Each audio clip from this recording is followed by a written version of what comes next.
Alhamdulillah. Alhamdulillahil malikil mannan al-hakimir rahman. Asyhadu an la ilaha illallah wa asyhadu anna Muhammadar Rasulullah. Allahumma salli wa sallim wa barik ala hadan nabiyil karim wa ala alihi wa ashabihi wa jami'il muslimin. Faya ibadallah, usi nafsi wa iyyakum bitaqwallah, faqad fazal muttaqun. Yaqulul Maula azza wa jalla fi muhkami tanzilih, a'udzu billahi minasy syaithanir rajim. Hatta idza ataw ala wadin namli qalat namlatun ya ayyuhan namlu udkhulu masakinakum la yahtimannakum Sulaiman wa junuduhu wa hum la yash'urun. Tibtum wa taba mamsyakum wa tabawwa'tum minal jannati manzila. Allahumma amin. Ma'asyiral muslimin jamaah salat Jumat rahimakumullah. Hal yang terbaik yang kita lakukan adalah bersyukur atas nikmat hidayah yang Allah berikan kepada kita. Nikmat hidayah yang Allah berikan kepada kita adalah sangat mahal. Nikmat tersebut bahkan tidak bisa direngkuh oleh putra Nabi Nuh. Nikmat tersebut bahkan diharapkan Nabi Ibrahim terjadi pada ayahnya. Nikmat tersebut juga bahkan diharapkan, sangat-sangat diharapkan oleh baginda Rasulullah sallallahu alaihi wasallam agar pamanda Abu Talib beriman merengkuh hidayah tersebut. Karena itu kita syukuri nikmat tersebut dengan memanfaatkan peluang kebaikan yang Allah berikan pada hari ini. Mudah-mudahan menjadi saksi baik nanti kita ketika kita menghadap Allah Subhanahu wa taala. Ma'asyiral muslimin rahimakumullah. Kebaikan kita atau menjadi pribadi yang saleh bukanlah sekedar menjalankan apa yang Allah berikan tuntunan kepada kita. Menjadi pribadi yang saleh bukanlah sekedar memiliki hubungan yang kuat secara ideologis kepada Allah, menjalankan salatnya, berpuasa, bersedekah dan lain sebagainya. Menjadi pribadi yang saleh sesungguhnya adalah mengintegrasikan dimensi-dimensi kesalehan, baik berhubungan dengan Allah, berhubungan dengan manusia, dan juga membangun kesalehan berdimensi ekologis. Karena itulah dimensi kesalehan kita yang sangat luas ini tentunya salah satunya adalah kepedulian kita terhadap lingkungan. Kepedulian terhadap lingkungan ini menjadi spirit patriotisme dan kepahlawanan. Pahlawan bukanlah orang yang luar biasa, bukanlah digambarkan seperti superhero yang mungkin digambarkan oleh anak-anak kita sebagai orang yang tidak boleh lemah, sebagai orang-orang yang bukan manusia biasa. Tetapi pahlawan adalah orang-orang yang memiliki self-awareness terhadap lingkungannya. Allah Subhanahu wa ta'ala menggambarkan jiwa patriotisme ini dalam diri seekor semut betina yang digambarkan di surat An-Naml yang khatib bacakan tadi. Allah berfirman, a'udzu billahi minasyaitonir rajim. Hatta idza atau ala wadin namli qalat namlah ya ayyuhan namlu udkhulu masakinakum la yahtimannakum Sulaiman wa junuduhu wa hum la yash'urun. Ketika Nabi Sulaiman sampai di sebuah lembah, masih jauh belum masuk ke dalam lembah, seekor semut memiliki awareness yang sangat luar biasa. Dia membaca ada potensi membahayakan yang bisa mengancam koloninya. Karena itu dia mengatakan, ya ayyuhan namlu udkhulu masakinakum la yahtimannakum Sulaiman wa junuduhu wa hum la yash'urun. Wahai koloni-koloniku dari para semut, masuklah kalian ke tempat-tempat kalian supaya tidak terinjak oleh Sulaiman dan bala tentaranya. Mereka tidak menyadari hal tersebut. Luar biasa sekali.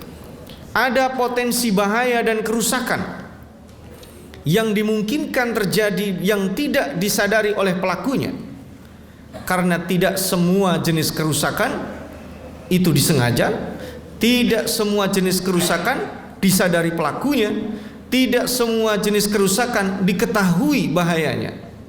Berarti orang-orang yang memiliki awareness, kepedulian, dan punya fikih mitigasi adalah orang-orang yang memiliki patriotisme luar biasa. Dia tidak tahu bahwa yang lewat ini adalah sang nabi dan sang raja. Semut ini tidak tahu bahwa yang lewat ini adalah orang yang diberikan kemampuan untuk mendengar bahasa segala makhluk. Karena itu responnya sangat luar biasa. Fatabassama dhahikan min qawliha. Nabi Sulaiman tersenyum, bukan tertawa bangga dan sombong. Dia tersenyum. Fatabassama dhahikan min qawliha. Wa qala rabbi auzi'ni an ashkura ni'mataka allati an'amta 'alayya wa 'ala walidayya wa an a'mala salihan tardah. Dia bersyukur kepada Allah dan dia meminta diberikan rasa kesyukuran karena beliau menyadari sepenuhnya bisa membahayakan koloni-koloni semut yang ada di situ, dan itu berjarak masih sangat jauh sekali. Seandainya pun semut itu berteriak, kita tidak akan sanggup mendengarnya. Tapi semut itu didengar oleh Nabi Sulaiman. Kisah semut ini diabadikan sebagai contoh patriotisme. Yang menjadi seorang pahlawan bukanlah selalu harus disebut, selalu harus dimuliakan, dikenang oleh orang.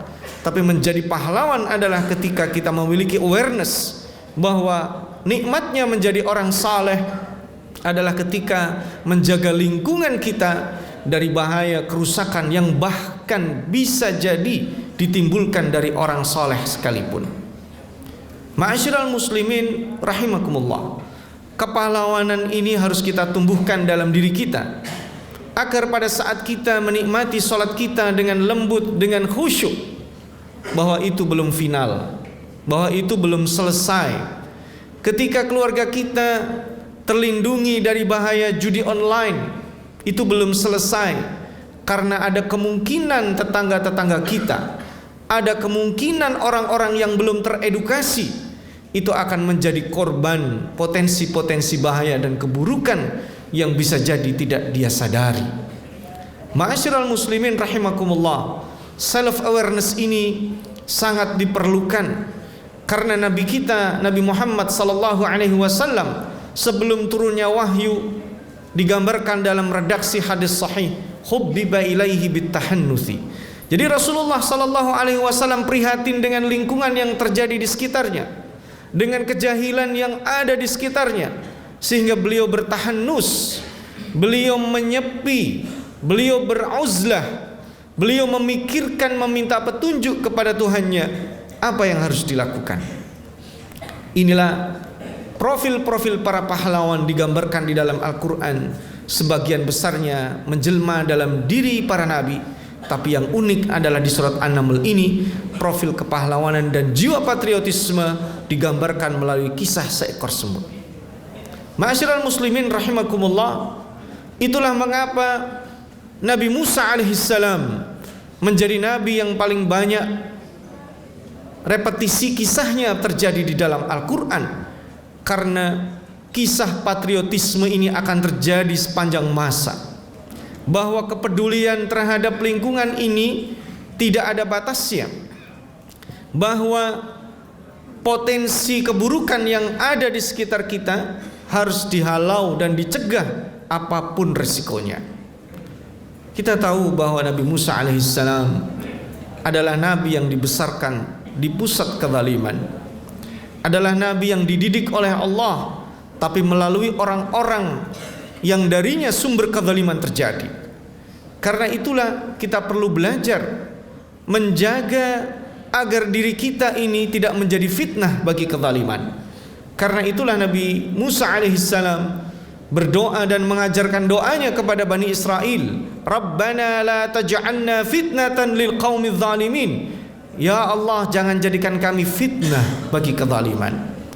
Menjadi fitnah bagi kezaliman itu menjadi pelakunya, menjadi fitnah bagi kezaliman itu menjadi korbannya, menjadi fitnah bagi kezaliman itu mendiamkannya, mensupportnya.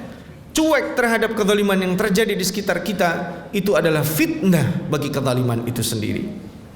Tidakkah kita sadar doa yang sangat terkenal yang diucapkan oleh Nabi Musa alaihissalam di surat Taha diabadikan, Rabbi syrahli sadri wa yassirli amri wahlul 'uqdatam min lisani yafqahu qawli.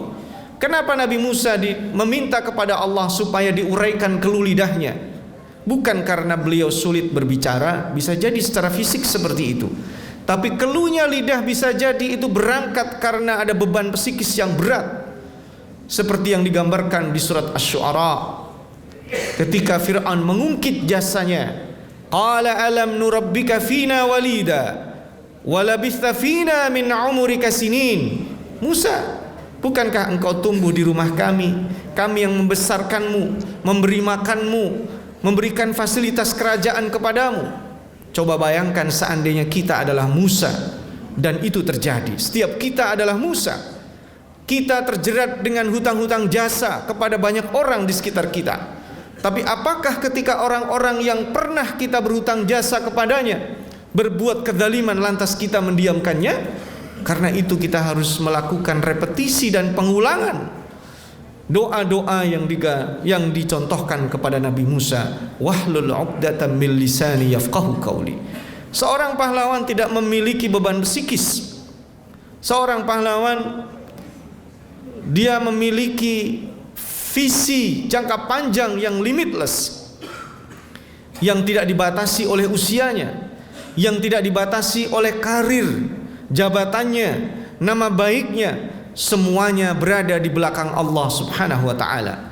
Karena pada hakikatnya pada saat dia berislam dan berserah diri kepada Allah subhanahu wa ta'ala, bukan berarti dia hanya menikmati kehusyuan salatnya, bukan hanya dia menikmati alunan ayat Quran masuk ke relung-relung kalbunya, bukan hanya dia menikmati indahnya berpuasa, bukan hanya menikmati bagaimana dia umrah dan haji ke Baitullahil Haram, tapi dia peduli dengan lingkungannya.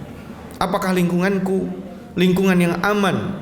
Apakah lingkungan yang ada di sekitarku adalah lingkungan yang kuat? Karena hari ini kita berada pada apa yang digambarkan Al-Quran dengan pelemahan struktur. Kelemahan yang terjadi kalau dibahasakan Al-Quran adalah du'afa. Itu adalah kondisi yang sudah terjadi. Kaum yang lemah, anak kecil, orang sakit, orang tua, orang yang secara fisik terbatas, itu adalah du'afa. Tapi berapa banyak Al-Quran menggambarkan bahwa kelemahan yang terjadi di bumi ini adalah pelemahan struktural. Yang bahasa Al-Quran dibahasakan dengan alladzina stud'ifu atau al-mustad'afin, orang-orang yang dilemahkan. Itulah jihad kita, adalah membela mereka yang dilemahkan. Jihad kita sebagai orang yang punya patriotisme yang kita integrasikan dengan kesadaran adalah bagaimana kita membangun awareness akan bahaya yang mengintai di sekitar kita. Pelemahan akidah terjadi, pelemahan pendidikan dan keilmuan terjadi, pelemahan budaya terjadi, sehingga kita tidak punya imunitas ketika budaya-budaya hedonisme menyerang kita. Pelemahan seni dan budaya terjadi, pelemahan ekonomi terjadi. Umat Islam yang mayoritas ini bahkan tidak berdaya karena aset-aset ekonominya mereka tidak menguasainya. Ma'asyiral muslimin, di akhir khutbah ini khatib ingin menekankan pentingnya kita memiliki jiwa patriotisme sebagaimana yang dicontohkan seekor semut ini. Seekor semut ini bahkan bisa jadi dia tahu atau tidak tahu siapa Sulaiman, tapi dia memikirkan potensi bahaya sekecil apapun yang bisa ditimbulkan bahkan oleh orang sesaleh Nabi Sulaiman alaihissalam. Dia mengatakan kepada koloninya, ya ayyuhan namlu dkhulu masakinakum, masuklah ke sarang-sarang kalian agar jangan sampai kalian diinjak oleh Sulaiman yang nabi dan raja, oleh orang yang paling soleh saat itu. Tapi bisa jadi ada potensi kerusakan yang ditimbulkan, maka orang tersebut perlu punya awareness. Apalagi jika kita hari ini hidup dengan kerusakan-kerusakan yang disengaja, dengan kerusakan-kerusakan yang dipertontonkan, bahkan didiamkan oleh dunia. Lihatlah apa yang terjadi, sudah lebih dari 300 hari di Gaza, dan sekarang mulai merembet ke tepi barat dan ke Libanon. Kerusakan yang ditimbulkan oleh Zionisme, mereka sudah tidak menghargai lagi nyawa-nyawa orang yang bertauhid kepada Allah Subhanahu wa taala. Mereka sudah tidak lagi mempedulikan manusia-manusia yang mengutuk perbuatan mereka. Maka melalui khutbah singkat ini, marilah kita tumbuhkan kesyukuran hidayah yang kita rengkuh ini, kita refleksikan dengan kepedulian, dengan awareness, keinginan kita untuk menjaga masyarakat kita agar memiliki imunitas ideologi, keyakinan, memiliki imunitas nilai keilmuan dan pendidikan yang baik, karakter, budaya, ekonomi, dan sektor-sektor kehidupan kita, agar menjadi kuat dan berdaya, tidak lagi menjadi orang lemah. Karena umat Islam secara kuantitas hari ini sangat banyak. Mudah-mudahan kita dijadikan orang-orang saleh yang memiliki jiwa patriotisme, sehingga agama Islam di negeri ini bukan lagi menjadi simbol saja, tapi mudah diamalkan, sehingga negara kita menjadi negara yang berdaulat dan benar-benar merdeka dari pengaruh apapun, dari penindasan apapun, dan dari jenis kezaliman apapun. Aqulu qauli hadza, ja'alana Allahu wa iyyakum minal ladzina yastami'una al-qaula fayattabi'una ahsana. Barakallahu li wa lakum fil Qur'anil Karim wa nafa'ani wa iyyakum minal ayati wadh-dhikril hakim. Astaghfirullahal azim li wa lakum wa lisairil mu'minin. Istaghfiru innahu huwal ghafurur rahim. Alhamdulillah. Alhamdulillahilladzi amarna bittaqwa wal istiqamah wa nahana 'anil furqati wal khiyanah. Asyhadu an la ilaha illallah wa asyhadu anna Muhammadar Rasulullah. Yaqulul Maula 'azza wa jalla fi muhkami tanzilih. A'udzu billahi minasy syaithanir rajim. Ya ayyuhalladzina amanu taqullaha haqqa tuqatih wa la tamutunna illa wa antum muslimun. Wa yaqulu fi ayatin ukhra innallaha wa malaikatahu yusalluna 'alan nabi. Ya ayyuhalladzina amanu sallu alaihi wa sallimu taslima. Allahumma salli wa sallim wa barik ala Muhammad wa ala ali Muhammad kama sallaita wa barakta ala Ibrahim wa ali Ibrahim innaka Hamidum Majid. Ma'asyiral muslimin jamaah salat Jumat rahimakumullah. Di akhir khutbah kedua ini, sebelum kita berdoa, khatib mengingatkan diri sendiri dan kita semua untuk senantiasa bertakwa kepada Allah, karena Allah memerintahkan kita untuk bertakwa dalam segala kondisi. Bahkan diperintahkan dalam surat Ali Imran yang khatib bacakan tadi, fala tamutunna illa wa antum muslimun.